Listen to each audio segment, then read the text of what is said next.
আমাদের জাতীয় সবজি হিসেবে কুমড়ো স্থান করে নিয়েছে।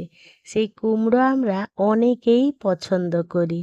কিন্তু বাজারে গিয়ে পকেটে টাকা খরচ করে সেই পছন্দ সবজিটা কিনে যখন ২-১ দিন ফ্রিজে রেখে দিই, তারপরে সেটা নষ্ট হয়ে যায়। এই ভুলটা আমরা প্রতিনিয়ত করে চলেছি। কিন্তু আজকের পর থেকে আর এক টুকরোও মিষ্টি কুমড়ো নষ্ট হবে না। আজকের ভিডিওতে আমি আপনাদের সাথে শেয়ার করব কিভাবে মাত্র কয়েকটি সহজ ট্রিক্স লাগিয়ে মিষ্টি কুমড়োকে বেশ কয়েকদিন ফ্রেশ রেখে আর তরতাজা পুষ্টিগুণ বজায় রেখে ভালো রাখতে পারবেন। আপনাদের কাছে অনুরোধ রইল ভিডিওটি প্রথম থেকে শেষ পর্যন্ত দেখার।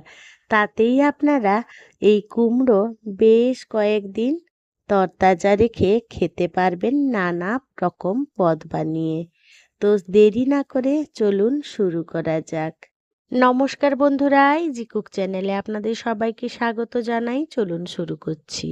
আজকের ভিডিওতে রান্নার রেসিপি দেখাবো না। আজকে দেখাবো কুমড়ো কিভাবে বহুদিন সংরক্ষণ করতে পারবেন তার পদ্ধতি। আমি এখানে একটা কুমড়ো নিয়ে নিয়েছি। মিষ্টি কুমড়ো অনেকেই পছন্দ করেন। দেখুন কুমড়োটাকে আমি কেটে নিচ্ছি। আপনারা বাজার থেকে যেরকম পরিমাণ কুমড়ো কেনেন সেই রকমও কিনে আনতে পারেন। যেটা খরচ হয় আর বাড়তিটা তো আমাদের সংরক্ষণ করে রাখতে হবে।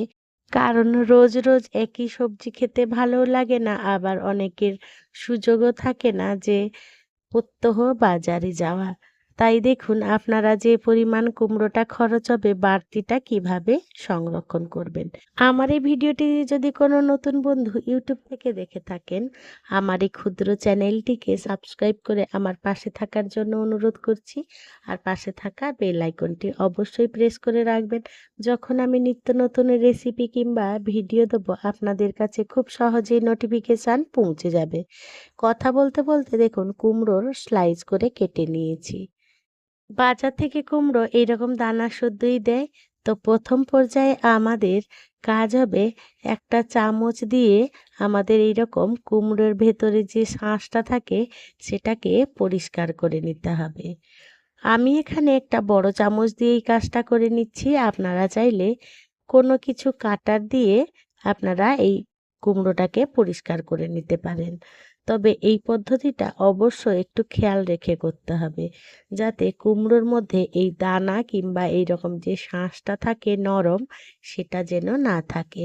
আমি বড় করে কেটেই দেখাচ্ছি, আর আপনারা চাইলে ছোট ছোট স্লাইস করেও এই কাজটা সেরে নিতে পারেন। তাতে কোনো রকম অসুবিধা নেই।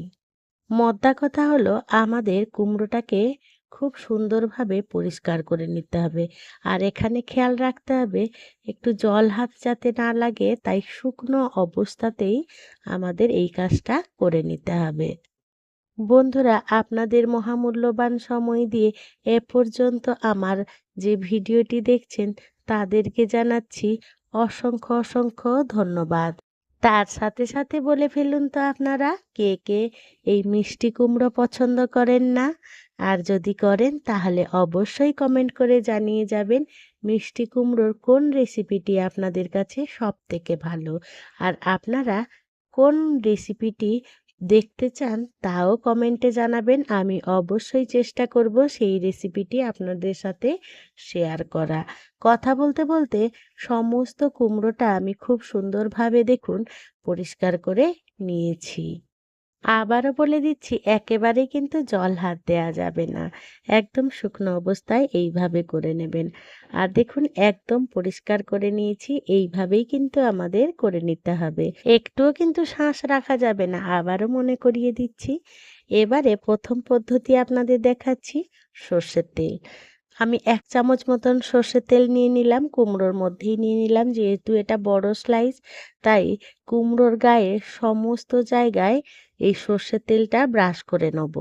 একটুও জায়গা আমরা ফাঁকা রাখবো না। অর্থাৎ কুমড়োর কাটা জায়গাগুলো আমাদের এইভাবেই সর্ষের তেলটা মাখিয়ে নিতে হবে। উপরের খোসাটাই কিন্তু মাখানোর দরকার নেই। ঠিক এই কাটা জায়গাগুলো আমাদের সর্ষের তেলটা খুব সুন্দরভাবেই লাগিয়ে নিতে হবে। আপনারা ছোট ছোট স্লাইস যদি হয় তাহলে এইভাবে লাগিয়ে রেখে দেবেন।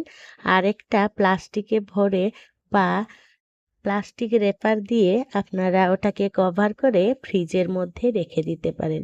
বেশ কয়েকদিন তরতাজা থাকবে আর একেবারে ফ্রেশ, পুষ্টিগুণও খুব সুন্দরভাবে বজায় থাকবে আর রঙও অটুট থাকবে।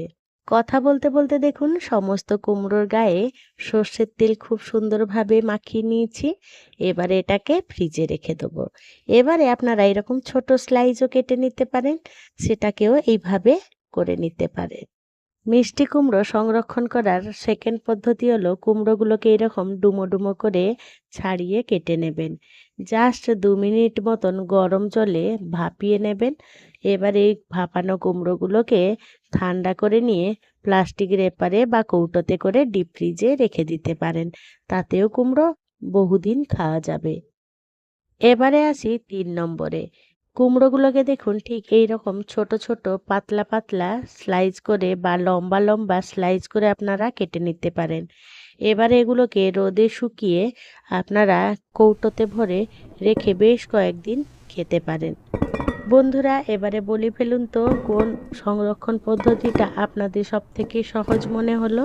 বন্ধুরা, আজকের এই মিষ্টি কুমড়ো সংরক্ষণ পদ্ধতিগুলো আপনাদের কেমন লাগলো সেটা কিন্তু কমেন্টে জানাতে একেবারেই ভুলবেন না।